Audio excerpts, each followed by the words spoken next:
Welcome to Love Dish, where each week we infuse the richness of love and relationships with the goodness of great food. I am so excited about tonight's episode. First of all, thanks for hanging out with me for another whole season.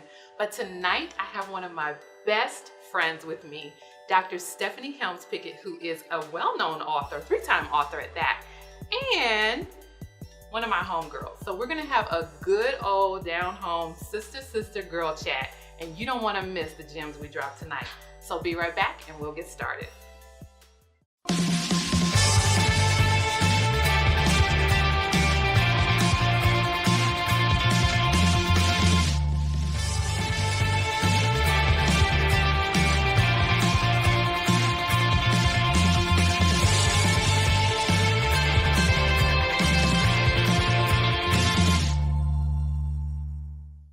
Welcome back to Love Dish. I'm KS Lewis, and just like I promised, I have one of my best friends here, Dr. Stephanie Helms Pickett. Hey girl. Hey, I am so glad you're here. Thank you for coming. Yeah, you're welcome. Thank you for having me. Yes. And so I know we're going to talk about all kinds of stuff today. Right? So, we're already laughing, right? We are. But so before we get started, I always hand my guests their apron, but you brought a really special apron today. So tell me about this apron. It's beautiful, by the way. Thank you. This belonged to my grandmother. Her name is Martha Anderson Dickerson. Oh my goodness. And she passed away in 1968. Wow. So I didn't have the opportunity before we came on the scene. Yeah. So this belonged to her. Very special woman, probably born before her time. She was very much what we call a womanist. She had 7 children, had them every 2 years, made sure those crops were done. So, I hate that I didn't get to see her and meet her in person, but when I cook and have the opportunity, she can be in the kitchen with us today and share some of her wisdom. Well, let me help you. Tell me. I haven't seen one I like know this is so long. Right? Give me in the back. I got you. This really means we about to throw down in this kitchen, okay? Martha was no joke. When you listen, Miss Martha, we thank you for this. But I'm telling you right now, this apron right here means business. And it's got pockets. Oh! See that? Yes. Right there? What do you think she used to have in those pockets? She probably had a little tissue. And a mint. Definitely a mint. Probably a little something to swig with. Yeah, you're right. Maybe a little something to swig with. Christmas wine, as they call it. Christmas wine. Well, we have some Easter wine. We have Easter because it's getting close to the holiday. So we're gonna swig on this, and we're gonna talk and cook a little, have a good time, a little food today.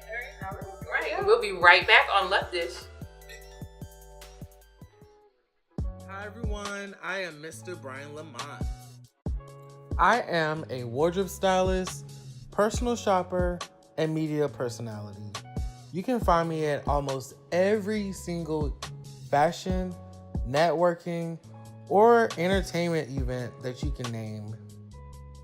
Catch me on all social media platforms at Mr. Brian Lamont. Until next time, peace. Welcome back to Love Dish. I'm KS Lewis with one of my best girlfriends, Dr. Stephanie Helms Pickett. I'm just beyond words of how excited I am to have you here. And, I had all these wonderful questions. I'm going to throw part of these out the window. Some of them I'm going to still ask. All right. But part of them I'm going to throw out the window just because I feel like when we get together, we just do us, We do. We do. And I think it's important to see women, all the particularly, time. just doing them. We don't have it. We don't get to do it enough. We don't witness it enough.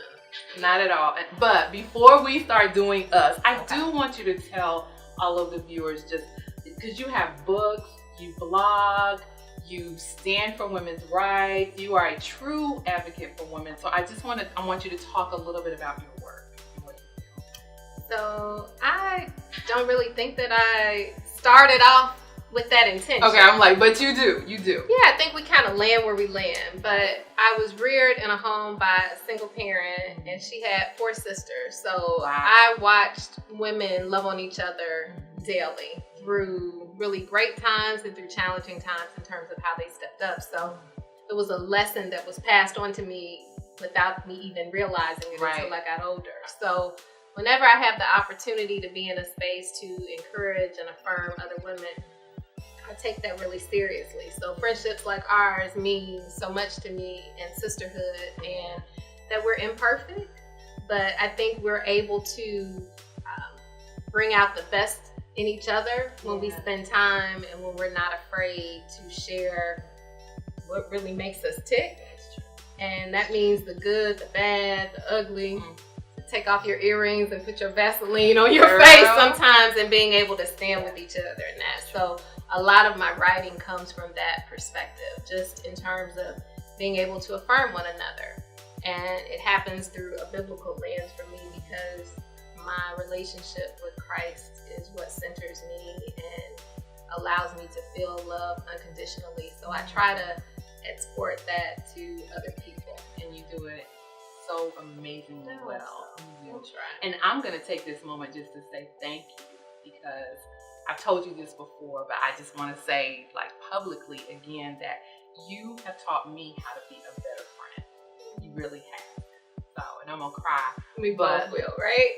But I remember when we met so many years ago, and how you were just so warm and so wonderful to me, and I was not used to that.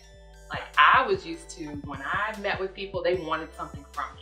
You know, based on, you know, the field that I was in, and just the things that people always wanted something from me.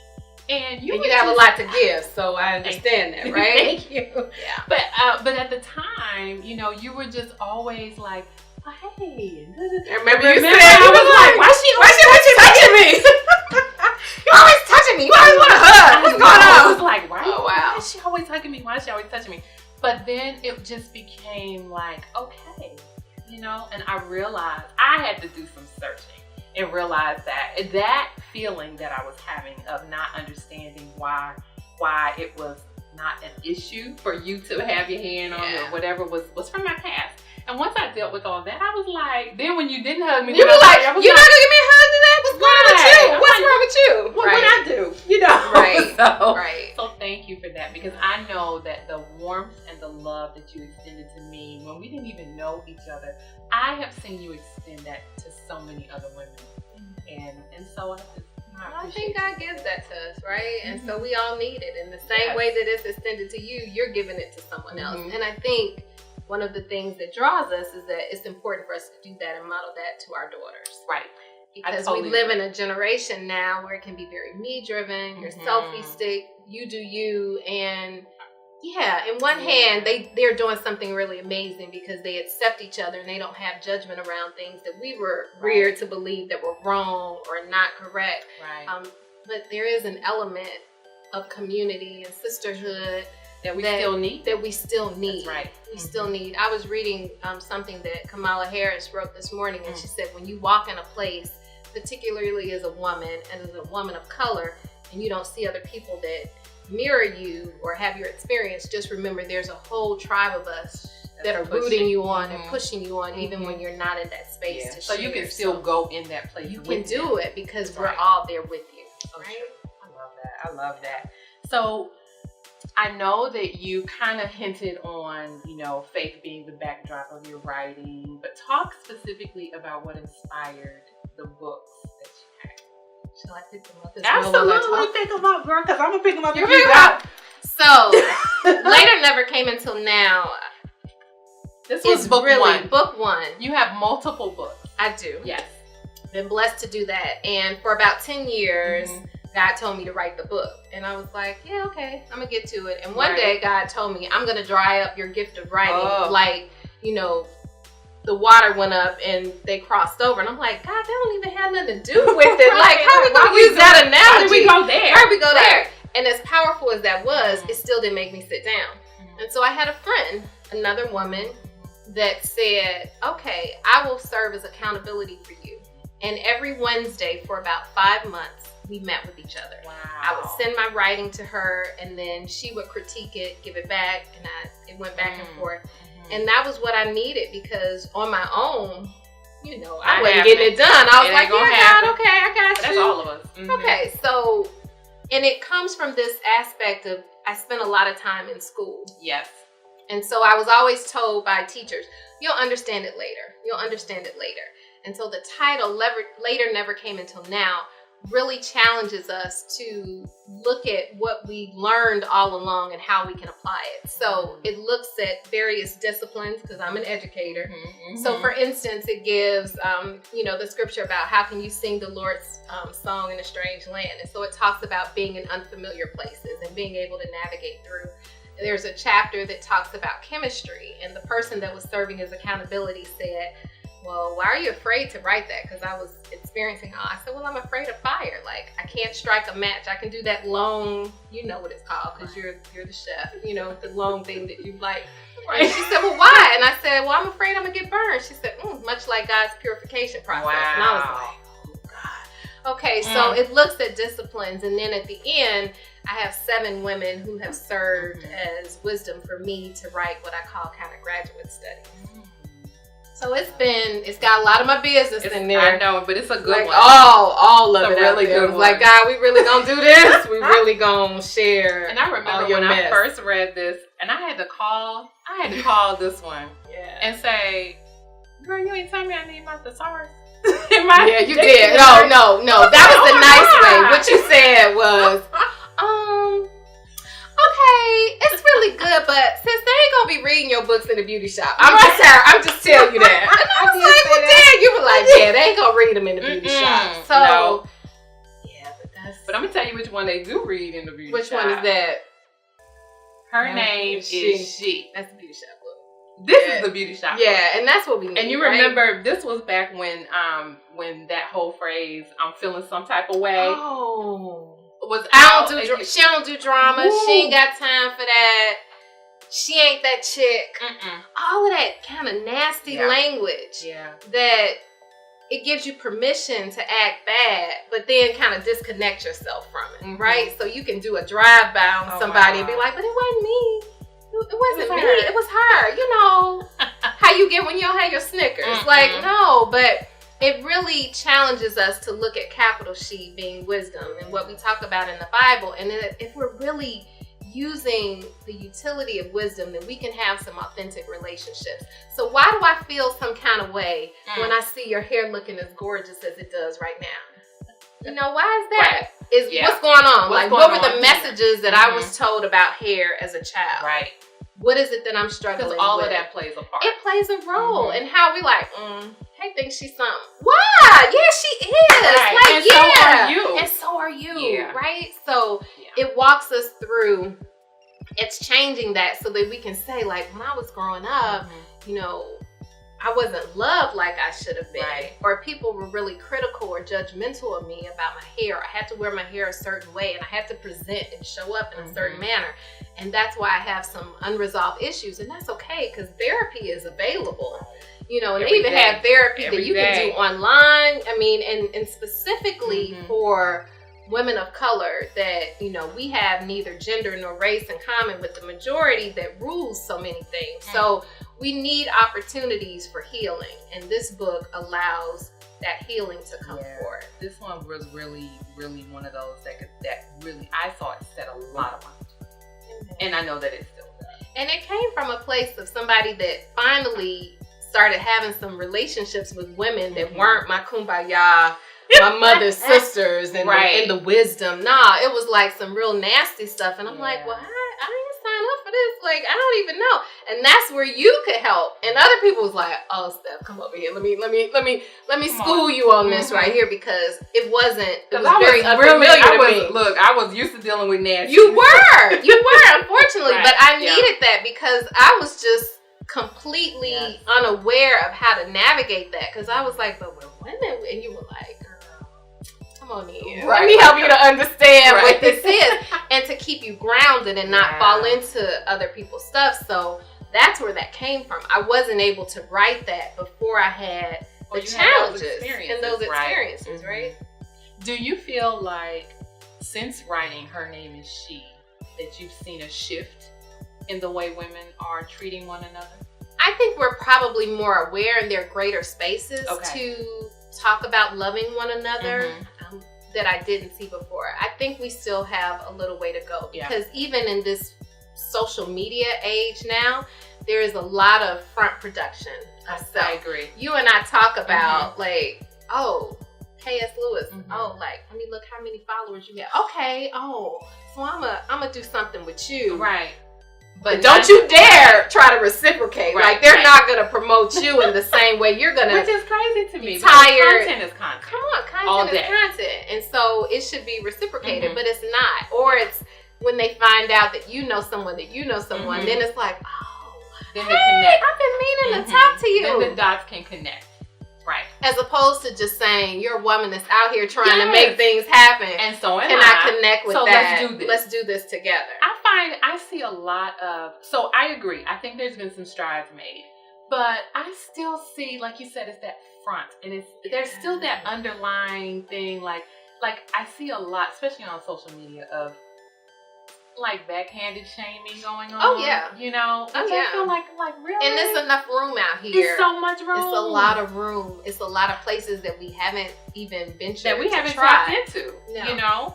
And as women, I think, like you said a minute ago, like we are always fighting against what is considered the major gender and race. So why, first of all, are you on my page acting like, well, there's that. You know, like what I said is a problem. Right. And it's too much. And I really hate that. I do. But it still happens. And hopefully. And we move. You know, we shift and we take great opportunities when you do have the opportunity to connect with someone. And I hope women are having more of these kinds of conversations and they're letting themselves be true. And we're going to truly get into this dish because I know you have a wonderful dish that you're going to cook. Little dish. Let's do our little. So we will be right back so that we can continue our wonderful conversation and then also find out what Stephanie's cooking today. We'll be right back on Love Dish. For the novelty.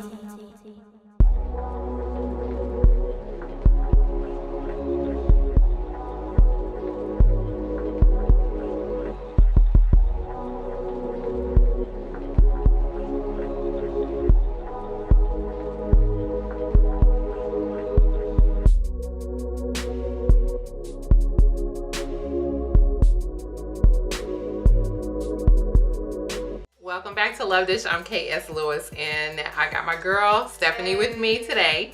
We were talking about your books and we had just stopped talking about Her Name is She, but I want to talk about Worshiper in the Workplace.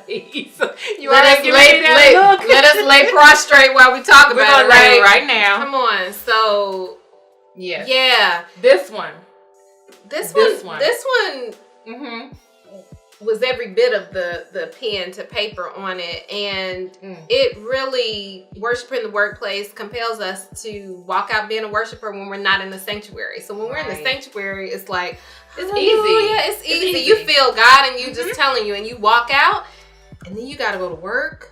And I don't know about you, but on Sunday night, after I've had my nap and, I'm easing into the anxiety begins because I got to go back to Monday.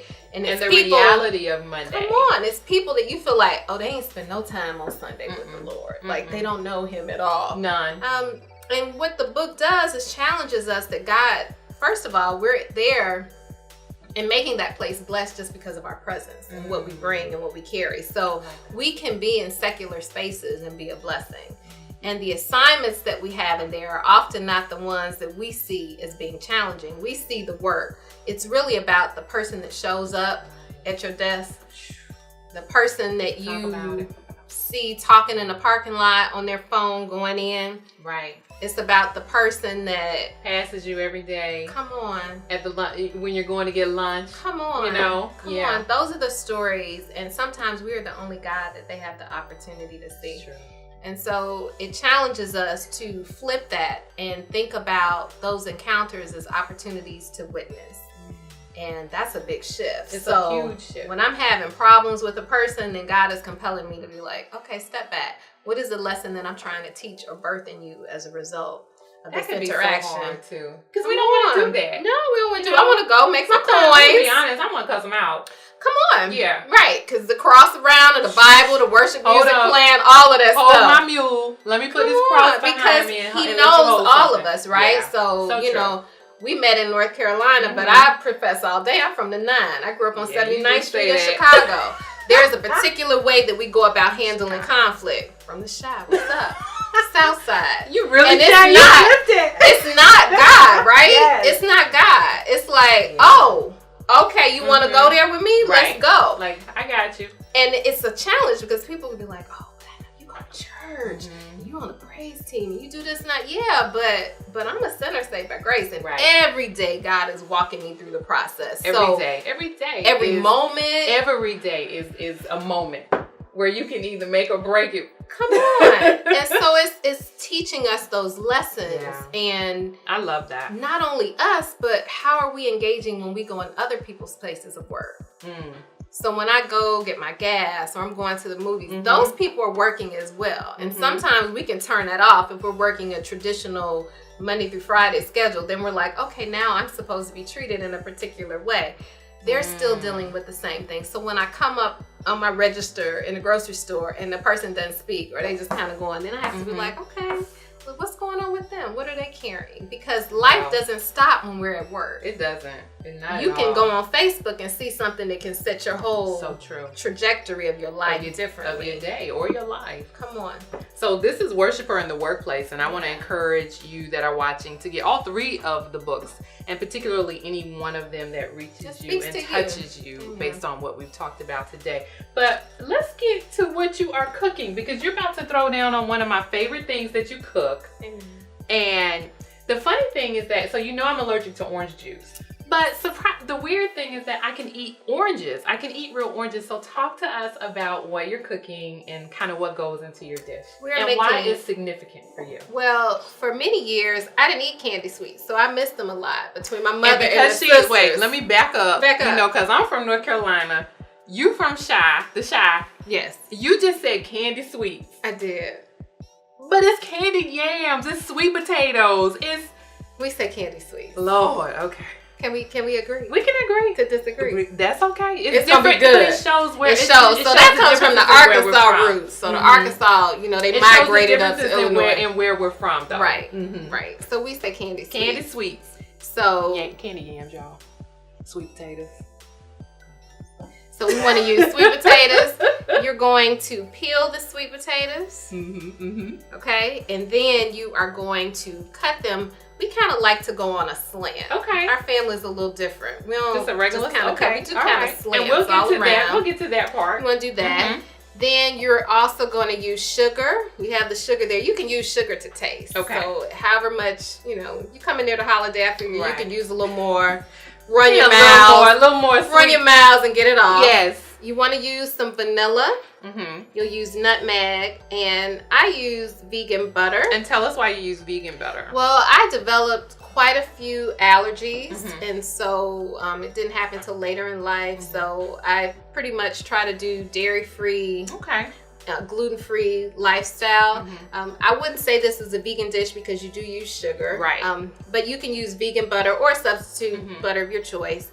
And then I use orange, and I end up cutting and using the whole orange, so I don't peel that off. Okay, so sweet potatoes, nutmeg, vanilla, sugar, butter, and an orange. And you got a meal. That's so simple. It's very simple. Okay, well, I can't wait to get started. We're going to take a quick break, and then we're going to start slanting the potatoes and starting to make your candied sweets.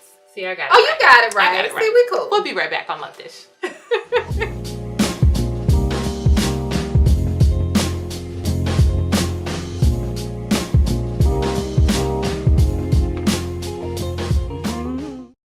Welcome back to Love Dish. We are having a really good time.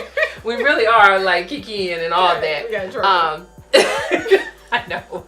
But so we've kind of gone through the ingredients of the candied sweets. Now, show us what to do next. And I know I'm supposed to be sous chefing for you today, but I'm so glad to have you in the kitchen. You're just kicking it today. I'm just chilling back. and letting you do your thing. We got it. So you want to cut up your sweet potatoes. Okay. And you can kind of do them on a slant. While you're cutting them, we don't have it in there, but you might put it in some water as you are going through. So you'll take your... And so you put it in water. Why? Put it in water to sometimes soften them a little bit in preparation of cooking. Okay. So thank you for asking that. Got it. You're going to take the water off, though, before you put them in a pot. Okay. You'll put the sweet potatoes in. You'll add your butter, probably about 3 or 4 squares of it. You will add the oranges in its entirety. You'll add sugar to taste. You'll add the vanilla, and then you'll sprinkle nutmeg on top. Okay. But typically, how much sugar do you add? Like maybe a half a cup to maybe 3/4 of a cup? I probably do at least about a cup. Okay. Sometimes a cup and a half. Oh. I'm gonna run. I'm gonna do, an Easter trot. Right. Because you gotta burn that off. Right. So I'm gonna do probably at least a cup. That's me. That's but fine. You can do to taste. I like the way yours taste. So awesome. So a cup to maybe a cup and a half. Okay. Yeah, a little bit. And then you want to cook it over about medium-high heat for at least about 15 minutes. And these cook right on top of the stove. They cook on top of the stove. And after that, I'll turn the heat down a little bit, and I'll usually cover and let them cook. Now, you've taken the water off because the potatoes are going to make water in and of themselves as well as the sugar. Okay.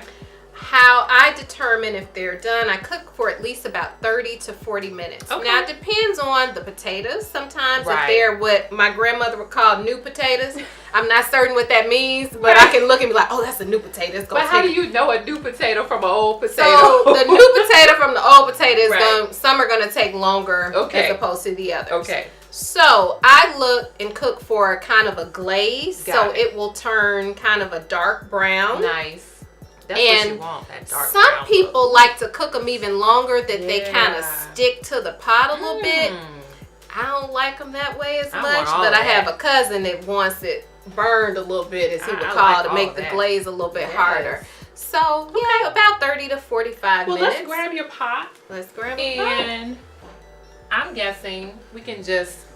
And it's kind of like you're layering at this point, right? Layer, absolutely. I can help with this part. Oh, you can do this. Oh, you show back up. Welcome back. Thanks. Welcome back. I'm here. So we'll dump that in. So you're just gonna dump this in, right? That's correct.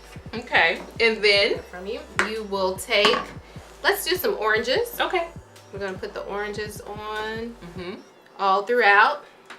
The lucky person gets the orange when you serve it. Oh.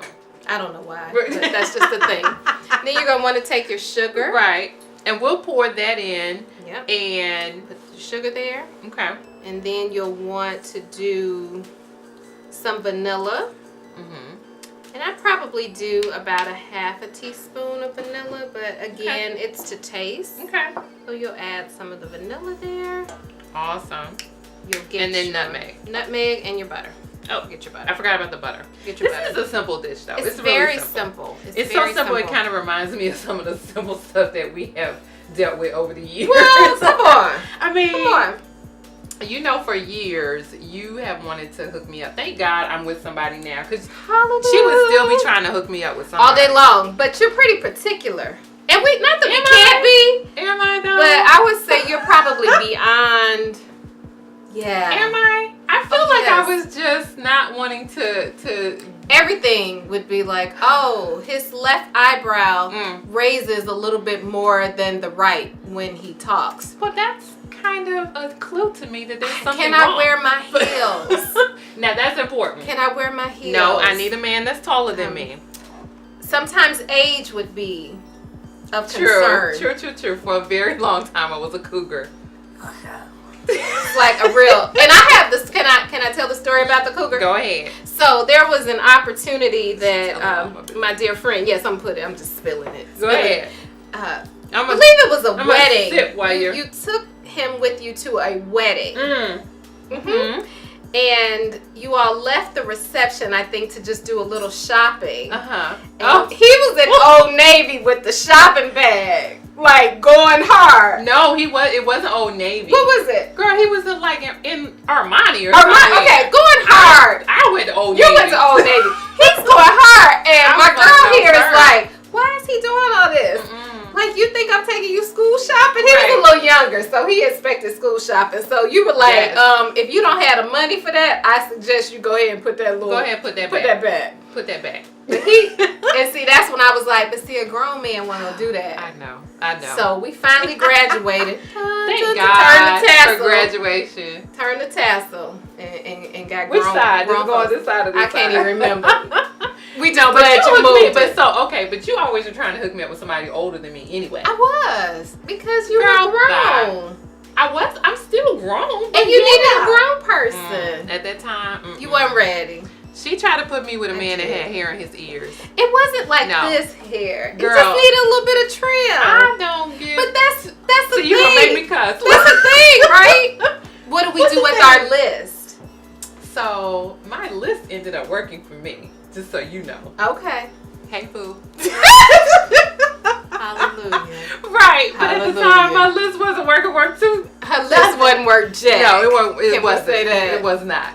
But sometimes our list has to start with ourselves rather than external. Ooh, what's right? she doing? Do you see how we turn that? We flip How that, you gonna right? flip it on me? On your show, right? Oh, because I'm a friend. Put this nutmeg in this pot. Let me do it. Put in the nutmeg. Yes. Doing the thing. Sprinkling life. Yeah. Sprinkling life. Sprinkling life. Making it all nice and spicy. I love it. But you're right.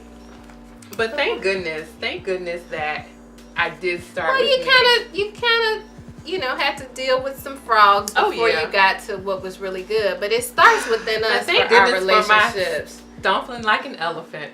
Oh, is that a thing? I mean, yeah. You have to stomp on frogs sometimes. You can't be afraid of them. Every now and then. Yet they prevail. Yes, they prevail. Lest we forget. So, anyway, we're going to move on from that because only if you know what we're talking about, then you know. You know. So, but it's very simple. Yes. It's the potatoes, it's the orange, sugar to taste, butter, and nutmeg, and vanilla. And that's it. And you've got love. As always with love. Love dish. I love dish. And we will be right back. We're going to put this on the stove and let it simmer for a little bit. Yep. And then we'll taste. We'll be right back on Love Dish.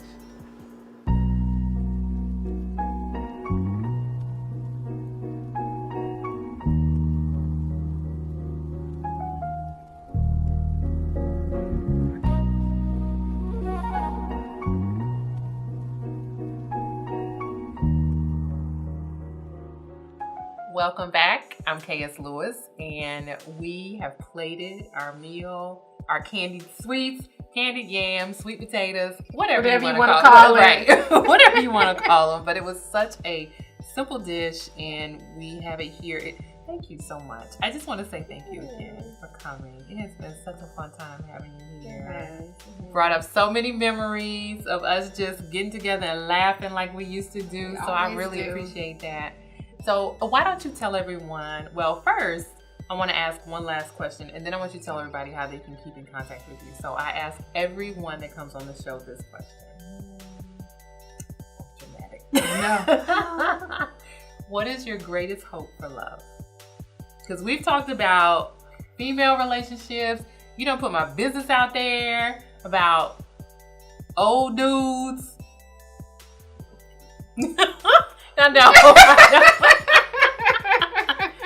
But I mean, we really have been together through some amazing times. Like, I did this woman's wedding. Like, yes, and it was beautiful.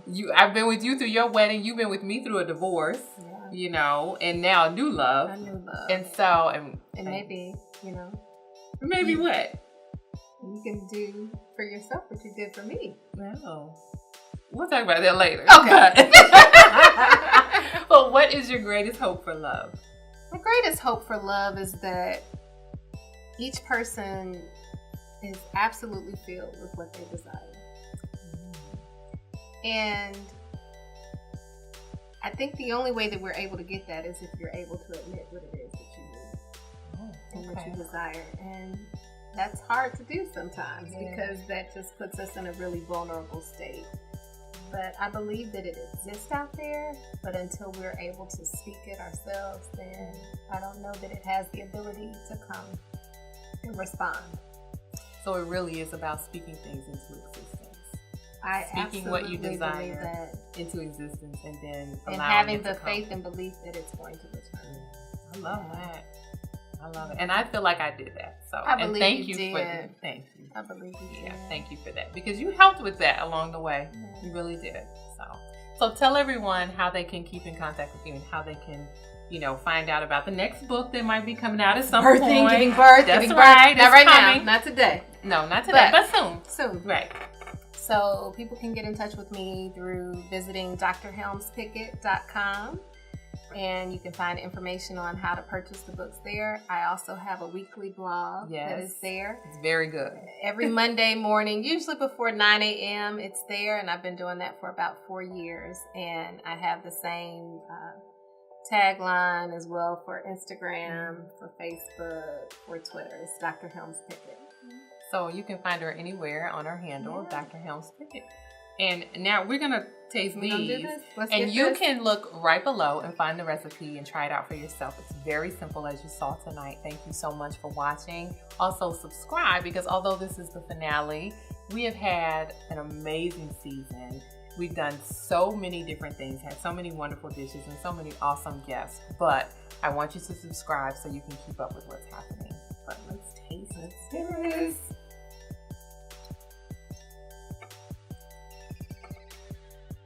It's so good.